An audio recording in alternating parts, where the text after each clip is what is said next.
Hello guys, Matthew here and welcome back again to the Tech YouTube channel. I assume that a good portion of you either came across on Cooler Master's very affordable lineup of gaming combo set of mouse and keyboard called the Devastator, either by looking at its reviews or actually owning it. The new MasterSet MS120, which I this time have in front of me, aims to do exactly that, but with a little bit of expanded feature set and different design approach compared to it.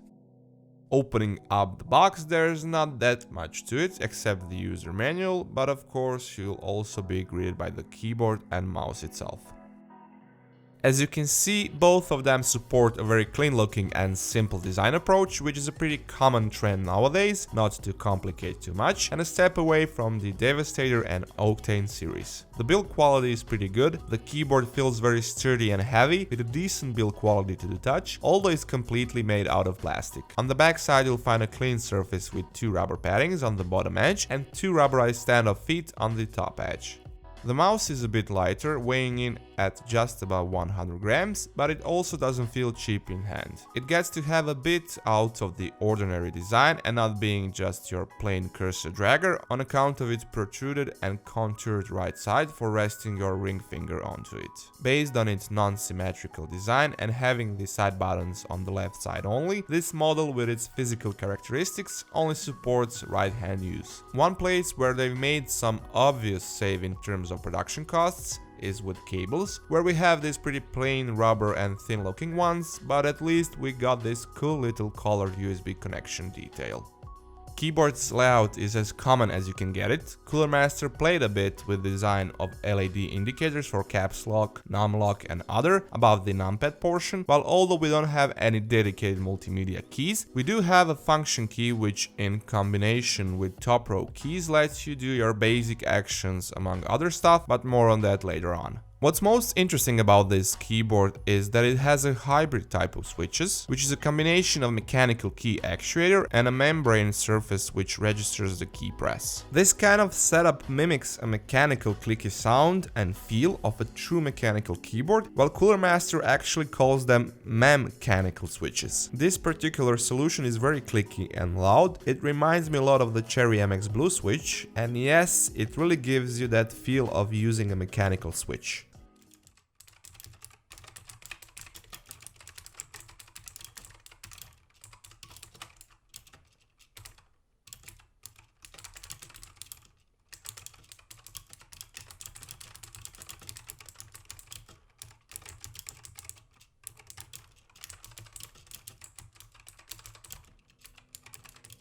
Speaking of the Cherry, as you probably noticed, the keycap design is the same as with the Cherry ones when it comes to mounting, so you can use any Cherry supported keycaps if you want to.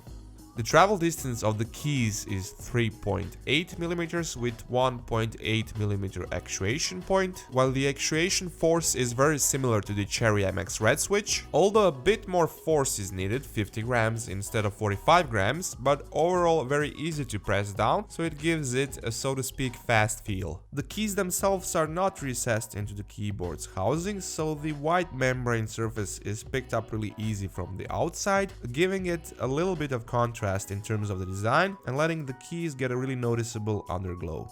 When it comes to its use, gaming wise I found it to be very good, no complaints whatsoever. It does its job as it should while supporting up to 24 keys of anti-ghosting. Although at first I thought it will sometimes be too sensitive for typing, just like the Cherry MX Reds, it actually wasn't. I never had any accidental key press because of leading my fingers onto them, which is something that cannot be said for the Cherry MX Reds, so overall I was happy with that bullet point, especially since I love its very clicky sound when typing, which is something that Red Cherry MX switches do not have, although I wish that these ones are just a bit quieter. As listed by Cooler Master, the mouse holds Avago's 3050 optical sensor, which goes up to 3500 dpi through 4 levels, with levels before it of 500, 750 and 1500. It's not flawless in terms of competitive gameplay, but it's more than good enough sensor for casual gaming. 90% of users will probably be happy with it. Tracking faster movement is not that good at 3500 dpi, but 1500 dpi will do just fine, while it's very accurate at 500 and 750 dpi, and beside that it has a fairly low lift-off distance. The built-in arm-on switches bump up the user experience for sure with their firm and very responsive design. When it comes to ergonomics, it's more suited for the palm grip style of use, while you can also use it with a claw grip, and overall the mouse felt really comfortable. As with pretty much all of Cooler Master's combo mouse and keyboards models, there isn't any software utility as everything is controlled using the function key in terms of activating the different features, like in the case of the MasterSet MS120 model, being able to change the modes and color of the backlighting.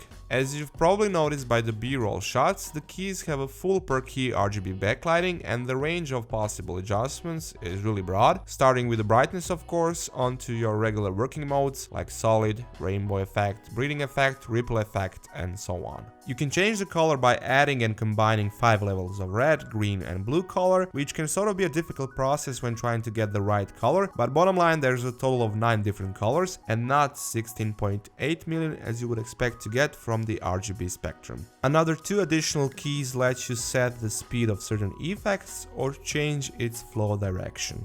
As for the mouse, you have 3 different illuminated zones, and they can be changed using the combination of top DPI switch and other switches on the mouse. The scroll wheel and the ring around the logo cannot be controlled the same way as this bottom line, they only change color when toggling between different DPI settings. On the other hand, the aforementioned bottom line can be controlled in a way that you can set up different types of effects for it, color cycle or solid, change the speed of the color cycle, and of course change the color. You can also turn it off completely, but just it and not the rest of the glowing parts. Overall, the backlighting both of the keyboard and mouse is pretty good, as you can see it here for yourself. Very bright and evenly dispersed, even with this more open style housing. I still really wish they made some kind of software control for it, especially since this combo is maybe not that cheap compared to other models in their combo gear lineup, and since it has a lot of choices when it comes to backlighting. Don't get me wrong, of course, yes, this is definitely a great gaming keyboard and mouse combo deal for $90. No doubt about it, but beside the integrated on-keyboard control, an option of additional software control would mean a lot and justify its price even more in my opinion.